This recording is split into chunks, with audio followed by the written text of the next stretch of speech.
In this video, we're going to consider an example of the Coriolis effect in action, and that is the Foucault pendulum. It's really a very simple device. You have a long pendulum that hangs from a ceiling at typically some science museum somewhere that can swing both in X and Y. So we pick the origin here at the equilibrium point of the pendulum, and the pendulum can move both in the x-plane, in the xz plane, and in the yz plane, and any plane in between. Here is a typical setup.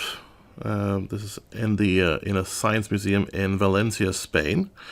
So the pendulum here in the middle swings back and forth, and the plane of this swinging, because of the Coriolis effect, slowly shifts around, and as it does, the pendulum gradually knocks down the pegs that are set up here around the periphery one by one, showing the Coriolis effect in action.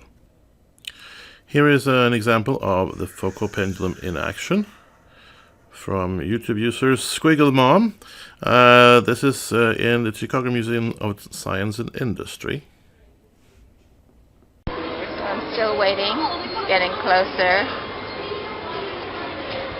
It's very rhythmic thing that's going on here. Indeed it is. You can see here the gap. Note the gap between the pendulum and this little peg here. Now let's fast forward about 6 minutes.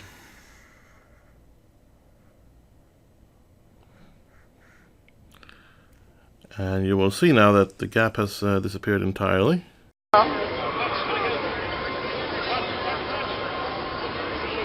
You see, it's nudging it.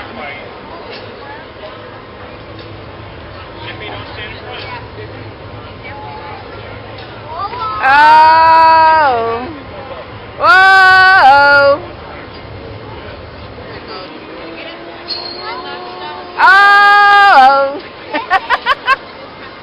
Not yet, but soon. Whoa! Got it! Yes, it got it. I assume that was squiggle we just heard there at the end. In any case, that's the principle of a Foucault pendulum. Now let's see if we can actually do some math, calculate the motion of this from what we know. Now, one thing that we can tell is that even with the Coriolis force, this is still basically a pendulum. The Coriolis force is just a small perturbation.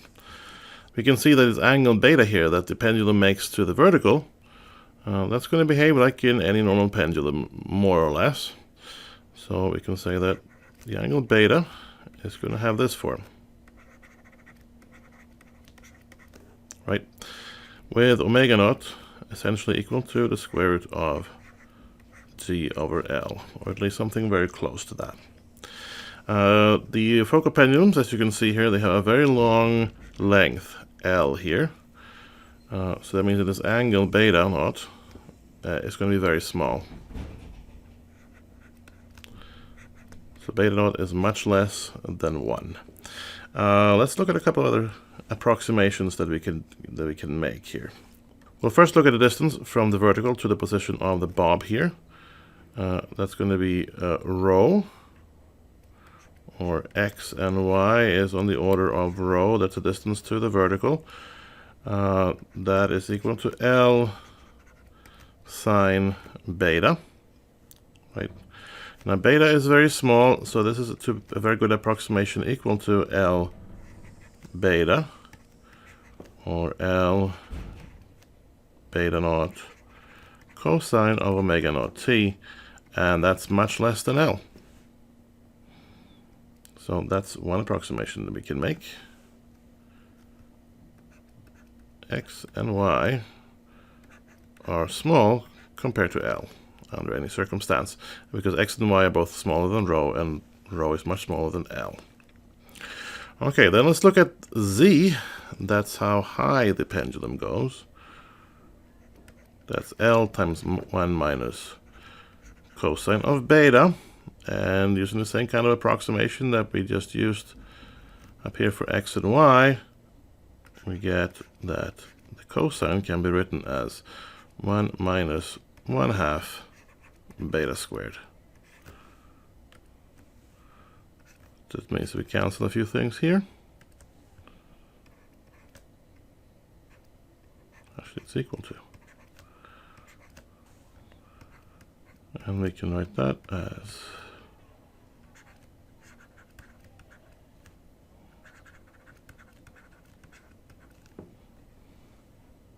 we can take apart a little bit here. 1/2 beta naught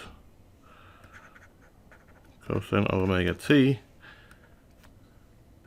times L beta naught cosine of omega naught t. Use omega naught throughout here. This is the same as rho. So again, because beta naught is much less than 1 and cosine is less than 1, this is clearly much less than rho. So we can take this approximation and add to it. We can say that even though x naught and x and y are much less than L, z in general is going to be much less than x and y. Or if you want to be rigorous about it, it's going to be less than rho. But rho, it turns out, is on the same order of magnitude as x and y. Okay, so we know that much about x and y and z. Let's work this a little bit longer here.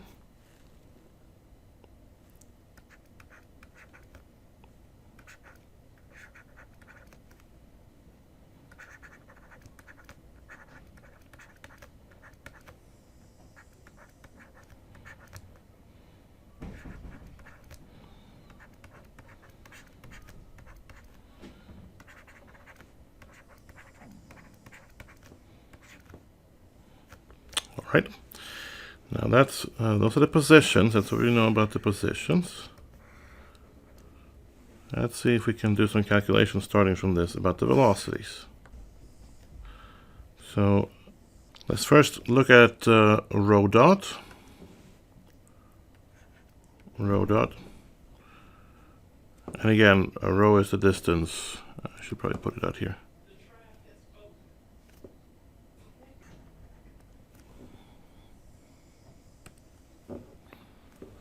Rho is this distance there. So if we look at rho dot, just taking the time derivative of the expression for rho that we have over here, we get that that is omega naught L, or with a minus sign, minus omega naught L beta naught sine omega naught t. So we take the average value of this. It's approximately, it's on the order of omega naught L b naught. Then let's do the same thing with z dot. So z dot, then looking at this, we get 1/2 omega naught L b naught squared. And we have a minus sign in front of this too. Sine 2 omega naught t. Alright. So the average value of z is on the order of minus omega naught L b naught squared. I'm throwing away the factor of 1/2 there, that's not important. If you compare this value to that value, the difference is a b naught, but b naught is much less than 1. So we get that z naught dot is much less than rho dot. So in other words, and if you use rho dot as a stand-in for x dot and y dot, we have that z dot, on average, it's much less than x dot or y dot. Much less than. Finally, we're going to look at z double dot. That's the other thing that we need to approximate. So z double dot will be the second time derivative of this expression here. And you can see pretty easily, you take the derivative twice, you get 4 omega squared coming out. 4 cancels against that. That this becomes, with a minus sign in front, cosine to omega naught t. Okay, now omega naught is square root of g over L, so therefore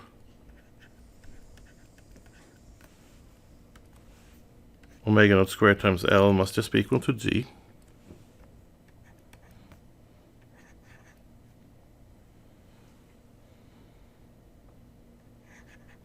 And b naught squared times cosine 2 omega t is much less than 1.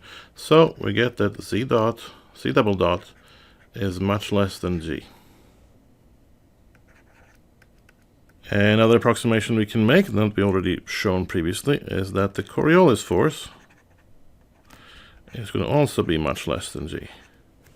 Okay, so that's essentially all the approximations we need to make now in order to solve this problem.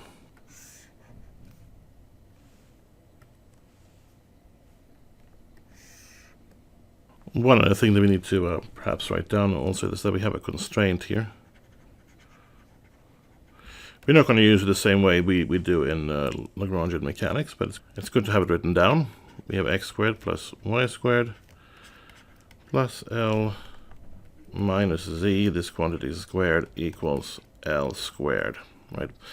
L minus z, that's this length over here, right?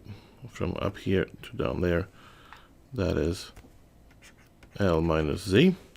And if you look at this, we can also see that that's also equal to n squared minus x squared minus y squared.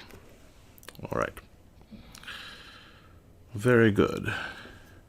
Now, let's take a look at the physics that's going on here. As usual, as in this course, we resort to Newton's second law. Now for this pendulum bob here, Newton's second law will have this form. We have the mass times r double dot equals the tension in the bob. There's a tension T here. And then we have mg going straight down. Let's draw them here.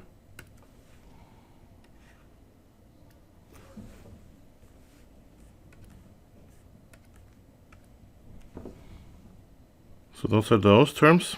But then we're in a rotating reference frame. We are on planet Earth, so we have to also add in the Coriolis force. And, well, if you want to be correct about it, we also have to add in the centrifugal force.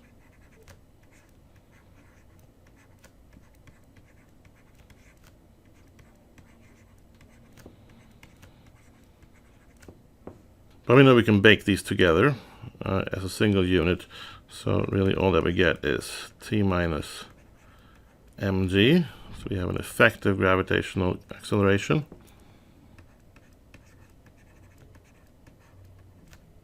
All right. That's Newton's second law. What we can do is write this on component form. So that's the next thing I'm going to do here.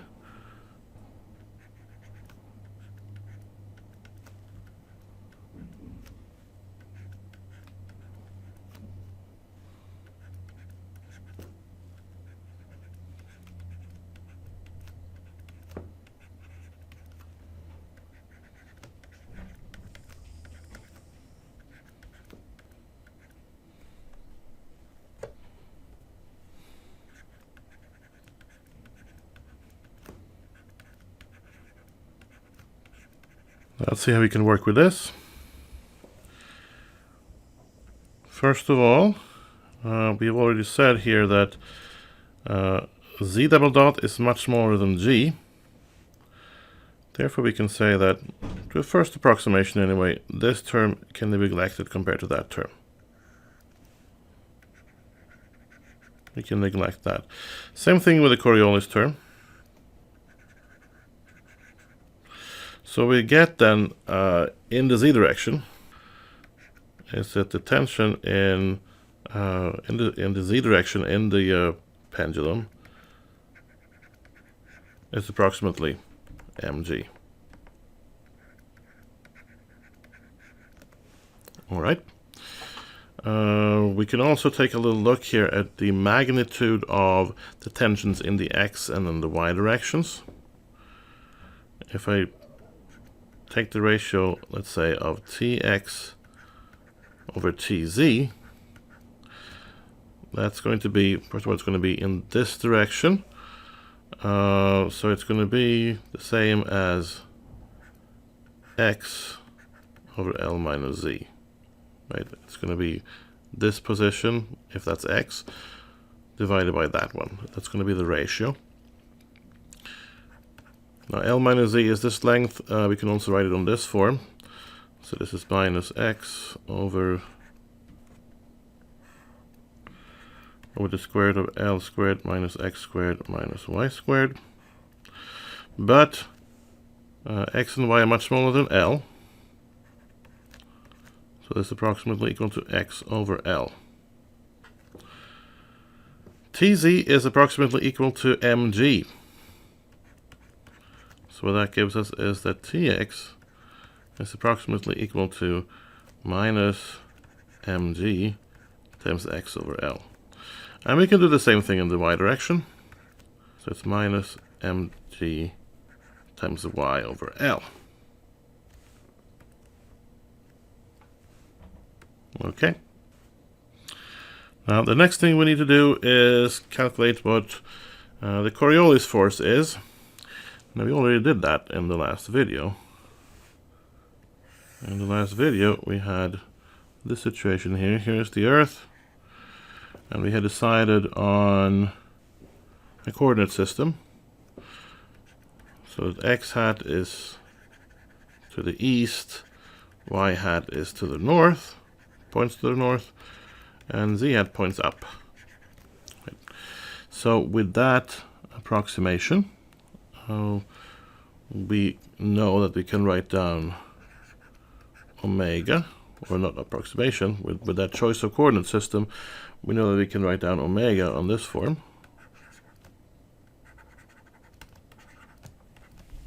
Okay, and we were also able to show that then if you then calculate r dot cross omega, you get the following.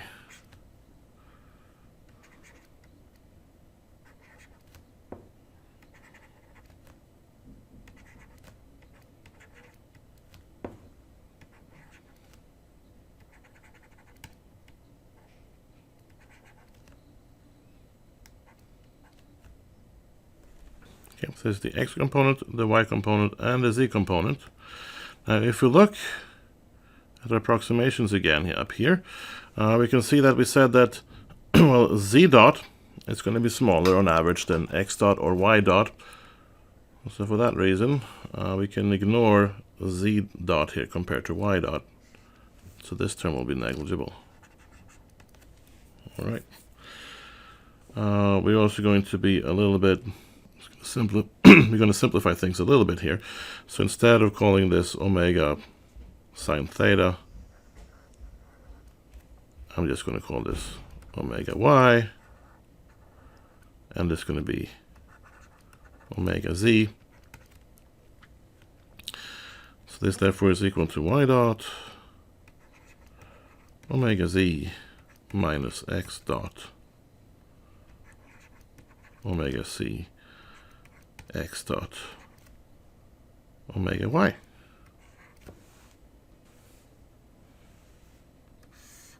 So now we can put together this result and insert everything into here. And if we do that, we get the following differential equations. Only for x and y. Z we already taken into account. And z is less interesting anyway, because if we find x and y, then we have this constraint that we can use in order to find z. So it's enough to solve everything in terms of x and y. That gives us all the information.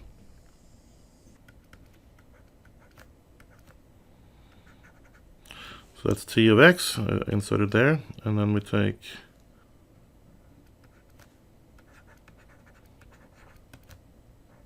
and same thing in the y direction.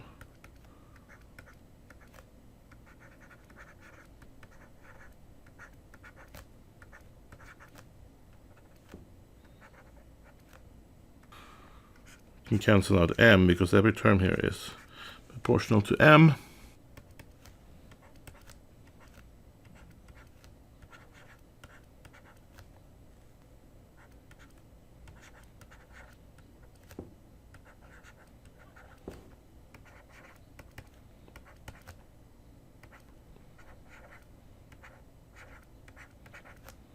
Okay, only one thing to do beyond this, and then we can note that G over L is actually the square root of omega naught. So we then finally get the following differential equations.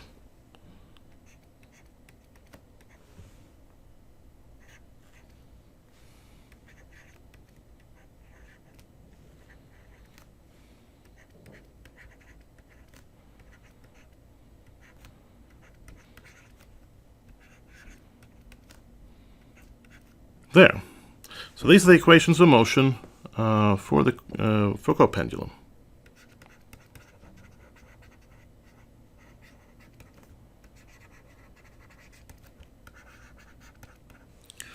We now need to solve these equations, but since this video is already reasonably long, we will do that in the next video.